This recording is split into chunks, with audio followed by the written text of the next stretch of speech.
All right, welcome back to another episode of Casey Campbell's Videocast. Of course, I'm Casey Campbell from Great Lakes Post, and we are honored and pleased to be joined by the head coach of the Brighton boys cross country team, Chris Elsey.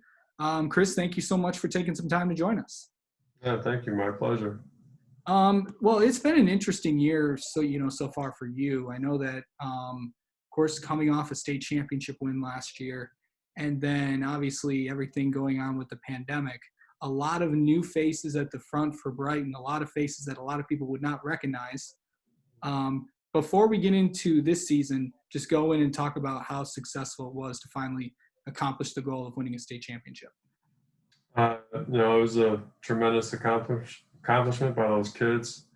That senior class had 5 kids on the line, and they put in the work all through their 4 years. So it was awesome to see them attain that level of success, and it was great for the program because we've had over the years the culture has steadily improved, and a lot of guys training hard. So it's not just a championship for those kids in last year's team, but all those kids that built that culture to get it where it is today. So it was great for the program, and hopefully we can continue to build on that success.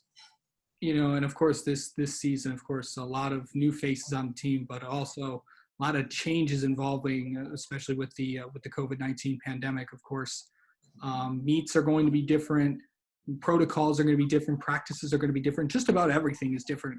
How have you adjusted as a coach, and how have the guys adjusted as getting used to all the new things that they have to do to keep safe? I feel like both the kids and myself, we've done a pretty good job. Transition is always tough, but one of the things that we always tell the kids is, focus on the things that you can control and adjust with boys with everything else that happens to you. So, like I said, they're happy to be competing, happy to have the opportunity to compete and to meet and to train together. So, we have other restrictions in place this year, a lot more restrictions compared to previous years, but we're happy to meet those restrictions if that means we have an opportunity to train and race and compete. So, like I said, they've done a nice job adjusting. Yeah, of course. And of course, there is there's a meet today at the Huron Meadows Metro Park against Novi. But the Metro Parks actually have also taken some precautions as well. Talk about those and what fans can expect, but because also they're not going to be there, if I'm not mistaken. Right. We're at the size of our programs, and most of the schools in the KLA, especially on the west side of the division, most venues are significantly limiting or straight out eliminating spectators. So I know when the meets we host at Huron Meadows, we won't have any spectators there. We'll have a handful of volunteers and the meet officials, coaches, and athletes. But for the most part, spectators are prohibited from attending.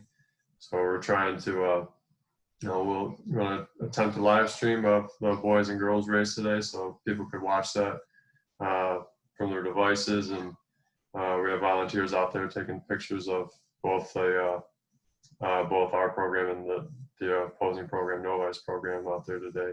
So hopefully we can make it a positive experience for everyone, even if they're not able to watch their son or daughter on the course today in person. They can watch it through the live stream and check out photos of it afterwards. Yeah, how many volunteers are expected to be at the course today? About 10 to 12 volunteers and coaches and athletes. So we expect right around 90 to 95 people out there today. So try to get as many people out there as we can safely do it while following the guidelines. Talk about some of the guys. I know there's a lot of new faces that are going to be at the front. Of course, Brady Matuszewski and Evan Ross were on the state winning team last year. Who are some of the other faces that people may not know that are going to be up in the front? So last year we took 3 alternates with us to MIS. All three of them are back. Jack Campbell, Donovan White, and Andrew Wilson. Seniors Ethan Lee and Andrew Simon were working really hard. They look pretty good. And then junior is Quinn Cullen, Risto Kraus. They've been putting in some quality training, and they look good in their workouts. And we have a handful of freshmen and sophomores that they're knocking on the door. And as the season progresses, you might see them dip into that top 7 as well. So we've had one of the silver linings of this is we've had stronger numbers during our off-season condition than we've ever had. Now, not that they've been bad the previous years, but we went from about 18, 16 guys consistently in previous years. Now we're up by 26, 28 almost every single day throughout the summer. So that's been one of the benefits, and I'm sure other programs are in similar situations. So I'd expect high quality racing from everyone involved. Yeah. And of course, there's been, a lot of things going on, and a lot of the kids know they're going to have a season, but who knows if it's going to be, paused for a while, shut down. Of course, everybody know, obviously the kids don't want to see what happened in Heartland, where they shut down athletics until September 9th. What's the message to them, and how are they handling all the different things, and do they know that if they follow all these, we can safely have this? Well, the tricky thing about this situation is, it's just like anything else in life. If you do all the right things, there's still no guarantee. The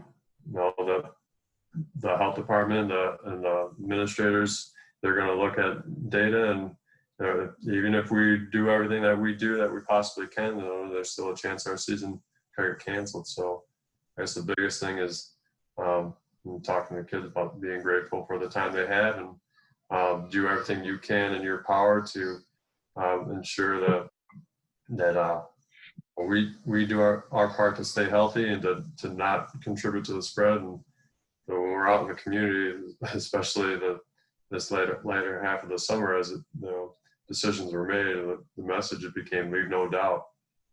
People see us out in the community, we want to leave no doubt that we are following these guidelines. We want to leave no doubt that we're taking things seriously. So like I said, I think the kids have taken that message, and we're happy to get the chance to race today, and hopefully we can have more opportunities remainder for this fall. Of course, Novi coming in today, a lot of the teams in the KLAA West are always very good. Of course, Novi, Northville, I mentioned mentioned Heartland, and of course, the Plymouth Canton schools are always strong. What do you expect? What do you expect in today's match, and what do you think? What would be a good result? Obviously, the team win. What would be a good result for this team so far? Well, Nova's they're looking to improve upon last year. They have a pretty good runner coming back, and they have their track 800 meter state champion. I think he's coming off for cross country, so he was a soccer player previously, if I remember correctly. But so they're going to have a really strong program, and if we can come out and compete and race hard and battle with them down the stretch, regardless of the outcome, I think that'd be a good day for us. We'll just get out there and see what we can do. All right. Well, Chris, thank you so much for coming on and talking with us, and good luck the rest of the season. And don't be hesitant to come back on here again. Thank you. We appreciate it. Have a good day. Hopefully,